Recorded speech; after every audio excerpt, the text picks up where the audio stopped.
প্রিয় বন্ধুরা, কেন ইবলিস শয়তান আজও পর্যন্ত হযরত মুসা আলাইহিসসালামের কবর খুঁজে বেড়াচ্ছে? ইবলিস শয়তান যদি মুসা নবীর কবর খুঁজে পায় তাহলে কি হবে? আর কেনই বা হযরত মুসা আলাইহিসসালামের কবর মোবারক মানুষের চোখের আড়ালে আছে? খুবই তথ্যবহুল টপিক নিয়ে হাজির হয়েছি, তাই ভিডিওটি শেষ পর্যন্ত দেখতে থাকুন। আসসালামু আলাইকুম প্রিয় বন্ধুরা, আশা করি আপনারা সকলেই ভালো আছেন।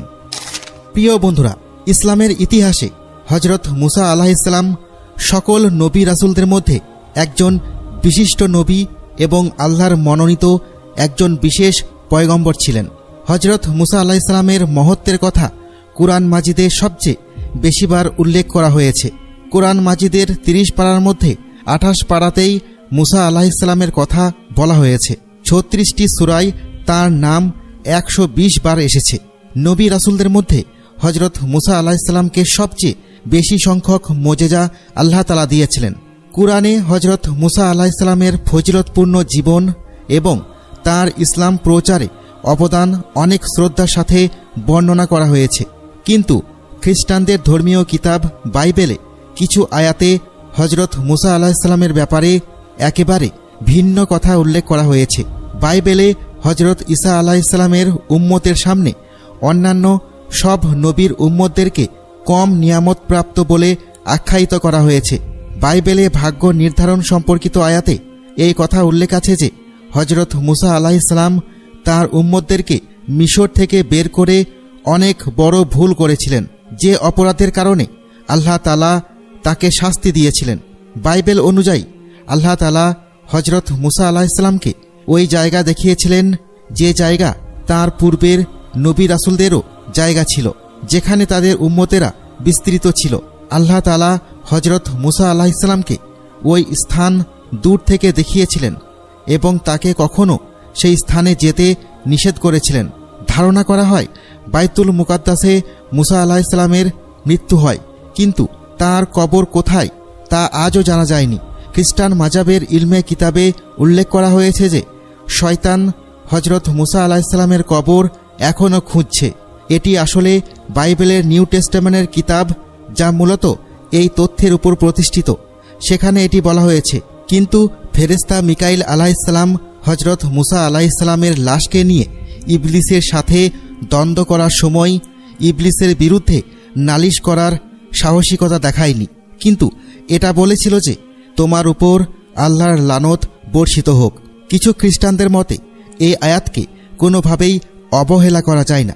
অত্যন্ত গুরুত্ব সহকারে এই আয়াতটি পর্যবেক্ষণ করা উচিত, কারণ এই আয়াতেই আল্লাহ তাআলা এবং ইবলিসের মধ্যে হযরত মুসা আলাইহিসসালামের কবরের অবস্থান নিয়ে এক বিস্ময়কর লড়াইয়ের দৃষ্টান্ত বর্ণনা করা হয়েছে। আর একদলের ভাবনা হচ্ছে এই রকম যে ইবলিস হযরত মুসা আলাইহিসসালামের কবর এই জন্য তালাশ করছিল যাতে করে সে তার দেহ মোবারককে কবর থেকে উঠিয়ে তার লাশের সম্ভ্রম ছিনিয়ে নিয়ে বেইজ্জতি করতে পারে। খ্রিস্টানরা এটাও মনে করে যে মুসা আলাইহিসসালাম অনেক বড় একটি পাপ করেছিলেন, আর তা হচ্ছে তিনি বনি ইসরায়েলদের উন্নত জীবনযাপন এবং উত্তম প্রতিদানের আশা দেখিয়ে নিজের লাভের জন্য বনি ইসরায়েল কমকে সেখান থেকে বের করে নিয়ে এসেছিলেন। আর এ কারণেই আল্লাহ তাআলা তার থেকে তার সকল মোজেজা ফিরিয়ে নিয়েছিলেন এবং তার জীবন কেড়ে নিয়েছিলেন।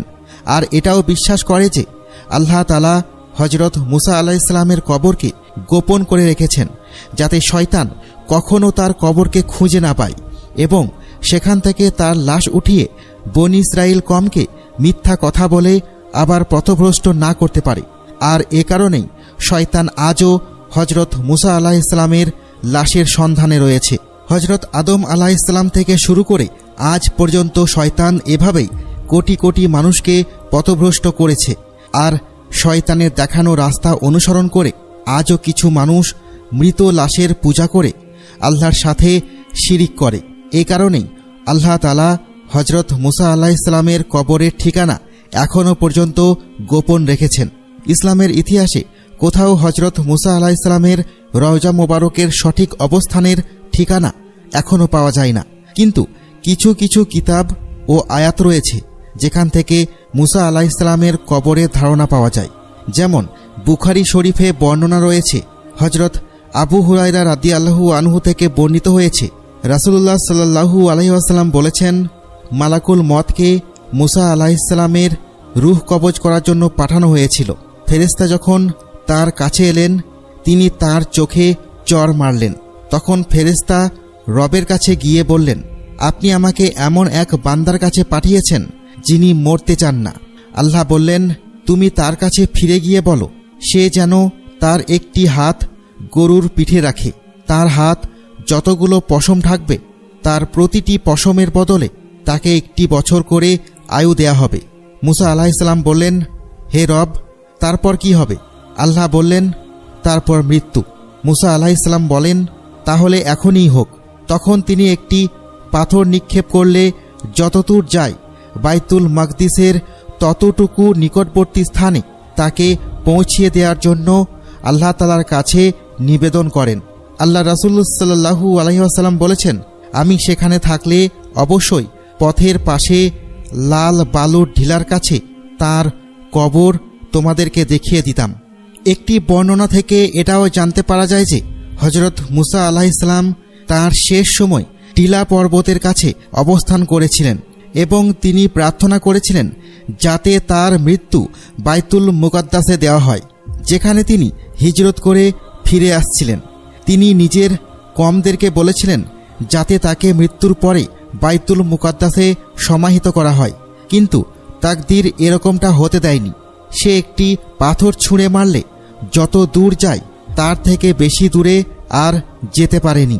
এজন্যই মহানবী সাল্লাল্লাহু আলাইহি ওয়াসাল্লাম বলেছেন যে যদি আমি ওখানে থাকতাম তাহলে ওই পাহাড়ের নিচে তার কবর মোবারক দেখিয়ে দিতে পারতাম। আরও একটি বর্ণনা হতে এটাও জানা যায় যে একদা হযরত মুসা আলাইহিসসালাম একটি কবরের পাশ দিয়ে যাচ্ছিলেন। তিনি দেখলেন সেখানে একজন ফেরেশতা একটি সুন্দর কবর খুঁড়ছে। তিনি এত সুন্দর কবর দেখে মুগ্ধ হয়ে গেলেন এবং জিজ্ঞাসা করলেন, হে ফেরেশতাগণ, এটি কার কবর? তখন ফেরেশতারা বলল, এটি আল্লাহর একজন নেক বান্দার কবর। তুমি যদি চাও এই কবরটি তোমার হোক তাহলে তুমি এখানে শুয়ে পড়ো। আর হযরত মুসা আলাইহিসসালাম ঠিক তাই করলেন এবং সেই কবরেই তিনি শেষ নিঃশ্বাস ত্যাগ করলেন এবং ফেরেশতাগণ তাঁর জানাজা পড়িয়ে তাকে সমাহিত করলেন।